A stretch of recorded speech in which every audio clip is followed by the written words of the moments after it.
388 building 30,000 कुटुंब, ये सब डिलाइबलेटेड हो गई। आपका बजट आउटले क्या है इनके लिए? इसमें आप नगर सेवक निधि नहीं लगा सकते, रिपेयर में MBRRB का फंड नहीं लग सकता। 3 साल से धरने पे लोग बैठे हैं अध्यक्ष महोदय, लेकिन शासन इसकी दखल नहीं ले रही। रमजान के महीने में शॉपिंग होनी चाहिए बिल्कुल स्पेशल। हैप्पी शॉप लेकर आए हैं रमजान स्पेशल ऑफर्स। रमजान अधूरा है खजूरों के बिना। हमारे पास है 10 डिफरेंट टाइप्स के प्रीमियम खजूर, जैसे सऊदी की अजवा, सफवी, ओरिजिनल सारा कीमिया और कलमी खजूर। सॉफ्ट हो या प्रीमियम फ्लेवर्ड काजू, रोज, पुदीना, ग्रीन चटनी और मसाला फ्लेवर। 1500 की शॉपिंग पे पाइए मैप्रो जूस बिल्कुल फ्री।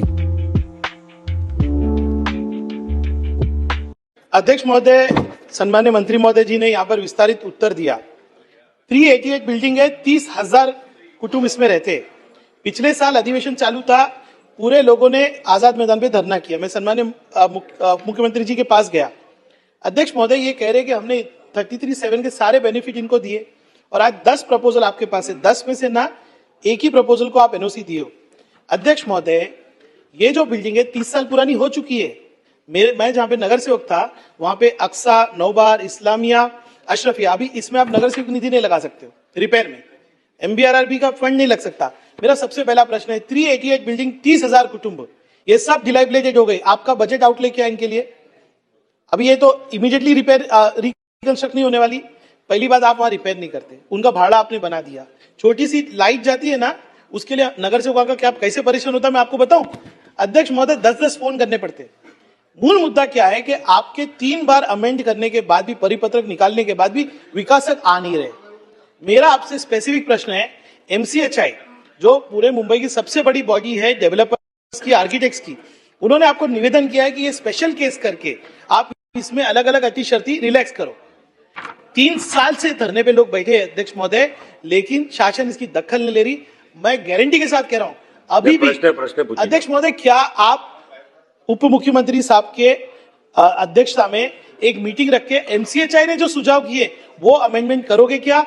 ये रिपेयर के लिए आपने कितना फंड रखा है और ये बिल्डिंग रिपेयर होगी क्या? ये मेरा प्रश्न है। अध्यक्ष महोदय, मी ज्या 4 बाबींचा उल्लेख मगाशी विस्तृतपणाने केला, ज्या आपण निर्णय घेतले, ज्या अमेंडमेंट केल्या, त्या आता प्रत्यक्ष त्याच्यामध्ये आता अंमलबजावणी करायला 6-8 महिन्यापूर्वी सुरुवात झालेली आहे। 6 महिन्यामध्ये 10 प्रोजेक्ट आपल्याकडे आले, त्यातल्या एकाला आपण NOC दिली। 6 लोक या व्यतिरिक्त 10 व्यतिरिक्त 6 क्लस्टरसाठी आपल्या समोर आलेले आहेत।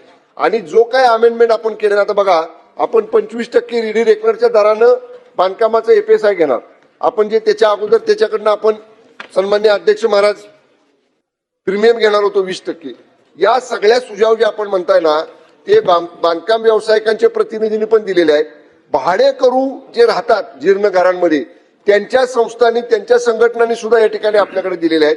या सगळ्यांचा विचार करून सन्मान्य अध्यक्ष महाराज, आपण हा सगळा 33-24 नवीन नियम या ठिकाणी आपण लागू केला आणि सुरुवातीला इनिशियल स्टेजला याला प्रतिसाद चांगला मिळतो आहे। तरी सुद्धा ज्या ज्या ठिकाणी अशा पद्धतीच्या इमारती जीर्ण असतील तिथं म्हाडाच्या अधिकाऱ्यांना पाठवून तिथल्या भाडेकरूंच्या बरोबर बैठका घेऊन, आणखी जर विकासक स्वतःहून कोणी पुढे येत असतील तर हा प्राधान्यक्रमाचा विषय म्हाडाच्या कार्यक्रमामध्ये आपण घेऊ आणि या इमारती आपण निश्चितपणे लवकर त्याचा पुनर्विकास होईल याच्यासाठी सरकार सकारात्मक राहील। आपण जे सांगितलं माननीय गृहनिर्माण मंत्री महोदयांच्याकडे आपण बैठक घेणार का, तर माननीय गृहनिर्माण मंत्री तथा उपमुख्यमंत्री महोदयांकडे बैठक घेण्यापूर्वी मी प्रभारी मंत्री म्हणून माझ्या दालनामध्ये अगोदर आपण बैठक घेऊ, तुमच्या सगळ्या प्रतिनिधींची चर्चा करू आणि अंतिम निर्णयासाठी तो विषय माननीय उपमुख्यमंत्र्यांच्या समोर आपण सादर करू।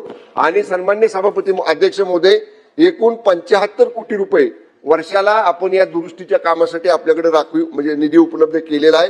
ज्या ज्या ठिकाणचे दुरुस्तीचे प्रपोजल येतील त्या ठिकाणी हा निधी आपण या ठिकाणी खर्च करतो। आवश्यकता पडली तर या निधीमध्ये वाढ देखील केली जाईल।